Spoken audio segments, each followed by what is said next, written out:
What's up, everyone? It's Body by Natalie here. Hey, and Dean. I wanted to give y'all a little update because I know I haven't posted a video in a while, but I've been going through just a lot of personal stuff. Honestly, I was going so hard for so long that I just burnt out. And burnout is totally possible.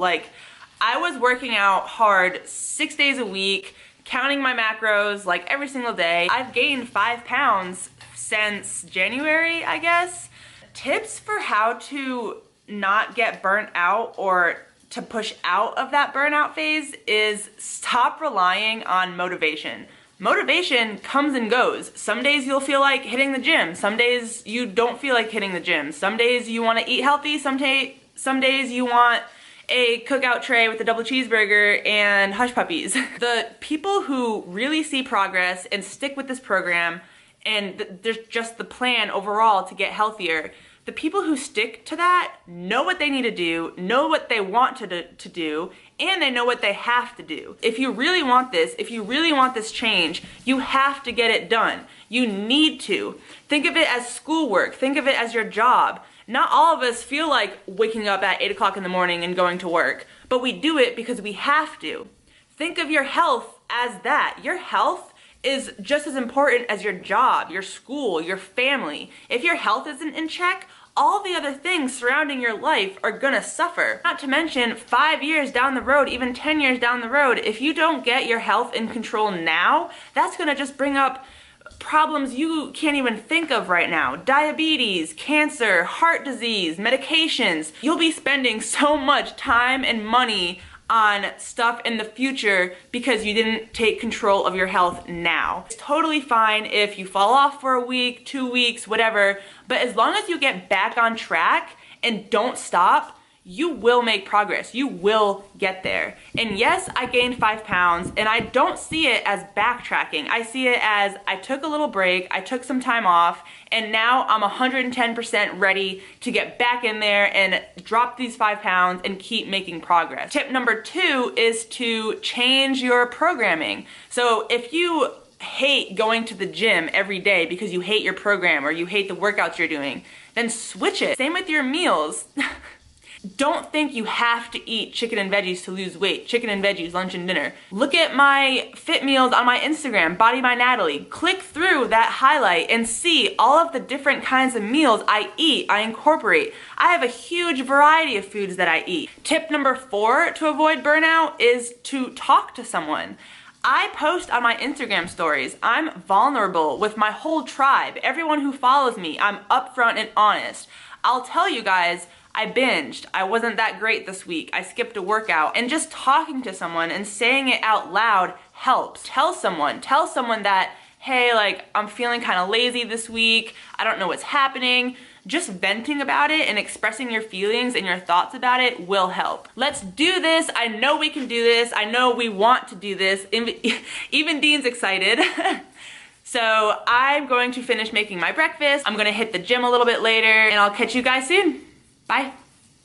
Alright everyone, I'm here to talk to you today about squat mobility drills to increase your range of motion, just be able to squat better, and to push more weight. These first few exercises, y'all have seen me do millions of times. I start my workouts, every single workout, no matter what it is, I start out with those kickbacks, these cat-cows right here, and then the side-to-side knees.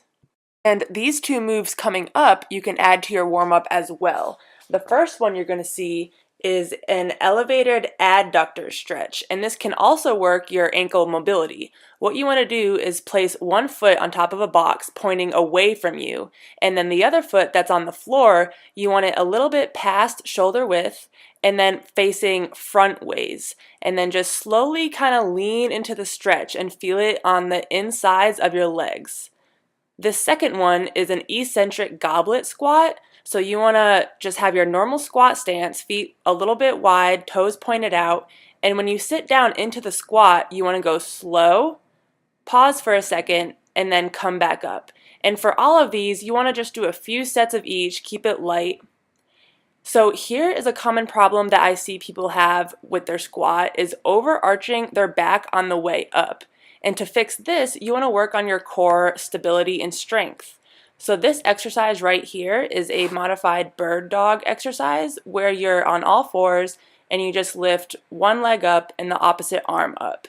And you can see I'm kind of like leaning, like falling over. That's really when you want to keep your core tight to really train those muscles.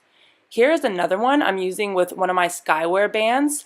You want to be in a plank position, back flat, head in neutral spine, and then just step your feet out to each side. This will work your core muscles as well as your abductors. Here's another common mistake that I see people do is their knees and their hips move all over the place.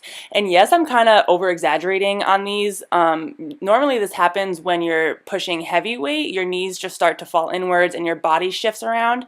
And a way to test this is to see if you have muscle imbalances in your legs. So this right here is a one leg glute bridge. And you want to do this to see if your muscles are working correctly and at the right time. So you want to drive your weight by pushing through your heel and then seeing where do you feel the most pressure. Is it in your glutes, your quads, your hamstrings? If it's not in your glutes, that means you need to train your glutes more. Here's my Skyware bands. By the way, guys, these leggings are Skyware as well. Coach Nat 15 saves you 15% on any of their items. And I love using these bands for these kickbacks right here. This is a perfect way to train your glutes if you find that your glutes are a weak point for you if you do that one leg test. Coming up, I'm doing an abductor exercise with the bands as well. So right here, I'm working the outside of my thighs and having a strong glute, just overall having strong glutes will help you with your squat. Here is another version of working your abductors. It's kind of like the bird dog, except you're putting your leg out to the side, kind of like a dog peeing. Not only will these exercises strengthen your glutes, but they'll also help protect your lower back as well. A lot of the reasons why people have lower back pain is because they have weak glutes. So incorporating these exercises into your routine will also help with your lower back. This is another example of wrong form. See how I'm kind of collapsing on the way down? My chest is falling over way too much. And this can be a sign of an ankle mobility issue. And you can do this test to see how the mobility is in your ankles. So you want your front foot to be about 4 to 5 inches from the wall. While keeping your heel on the ground, you want to come as forward as you can and touch your knee to the wall. You can do this as a warm-up exercise as well. Again, just do 3 to 4 sets, 10 to 12 reps each side, and that's pretty much it. If your knee can't touch the wall, that means that you have to keep doing exercises like this, isolating your ankles during exercises, jumping movements, anything like that. This is an example of a stance issue. So my feet, for my body proportions, are way too narrow. So I'm collapsing, just like you saw with the other squat, and I'm coming forward way too much with my chest, just because literally your bones get in the way. If you have long limbs, long femurs, you're going to have a totally different stance than someone who's shorter than you. So here's what my stance looks like. See how wide my feet are? My knees are in line with my toes, and my toes are pointed out. Because I'm so tall and I have such long limbs, this stance is perfect for me to squat. So really, it's all up to you, how tall you are, how long your limbs are, just to test and see what stance is right for you. Alright guys, I hope y'all took a lot away from this. Make sure to rewatch this, take notes if you need to. Make sure to give this video a thumbs up, subscribe, hit that little bell button down below so you don't miss out on any other videos, and I will catch you guys in the next one.